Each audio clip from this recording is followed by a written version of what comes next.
UP निकाय चुनाव को लेकर अब बिहार की राजनीति गर्म हो गई है। जहां कल आपको हमने बताया था कि जेडीयू के राष्ट्रीय अध्यक्ष ने भाजपा के ऊपर हमला बोला है और कहा है कि भाजपा का जो आरक्षण विरोधी चेहरा जो है वो अब सबके सामने आ गया है, बेनकाब हो गया है। सब लोग को पता चल गया कि आरक्षण विरोधी कौन है। इसको लेकर सुशील मोदी ने भी कहा कि यूपी की चिंता छोड़ दीजिए और आप अपनी चिंता करिए। तो अब सुशील मोदी को फिर से ललन सिंह ने वो चीज याद दिलाया है, कहा कि हम यूपी की चिंता क्यों ना करें। पहले कल का जो पोस्ट है ललन सिंह का वो आपको बता देते हैं।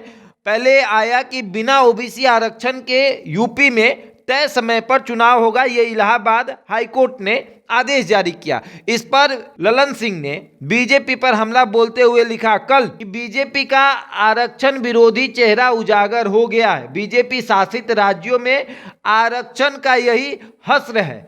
बिहार में माननीय मुख्यमंत्री नीतीश कुमार जी ने साबित कर दिया है कि उनके रहते आरक्षण व्यवस्था में कोई छेड़छाड़ नहीं कर सकता है। अति पिछड़ा आरक्षण व्यवस्था के साथ बिहार में नगर निकाय चुनाव संपन्न हो रहा है। बिहार में भाजपाई साजिश नाकाम हुई। उत्तर प्रदेश में भाजपा सरकार बेनकाब।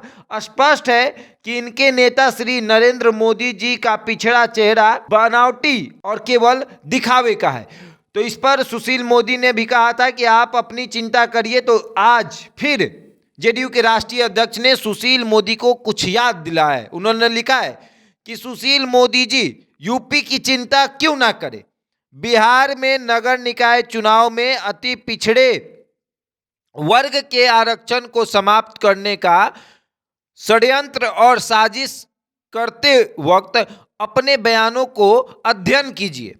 मतलब जो सुशील मोदी लगातार बयान दे रहे थे और भाजपा जो है वो भाजपा अपने बिहार प्रदेश कार्यालय के बाहर धरना पर बैठती थी।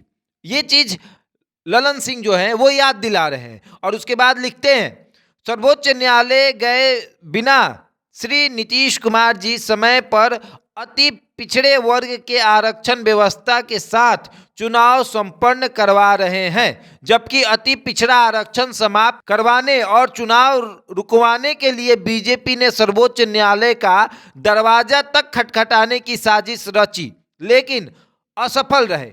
बिहार यूपी के बाद अब तो देश में भाजपा और माननीय श्री नरेंद्र मोदी जी का आरक्षण विरोधी चेहरा बेनकाब हो गया है। तो देखिए हमने कल ही आपको बताया था कि यूपी का नगर निकाय का जो चुनाव है, नगर निकाय का चुनाव जो है, इसको लेकर बिहार की राजनीति गरमाने वाली है। और वैसा ही हुआ है कि बिहार की राजनीति एक बार फिर से गरमा गई है और सुशील मोदी पर जेडीयू के राष्ट्रीय अध्यक्ष ने हमला बोल दिया और कहा है कि हम यूपी की तो चिंता करेंगे, क्योंकि जब आपने बिहार में हमारे ऊपर आरोप लगाया था तो फिर यूपी में ऐसा क्यों हो रहा है। बहरहाल इस खबर में इतना ही। बने रहे हमारे साथ और देखते रहते इंडिया टॉप।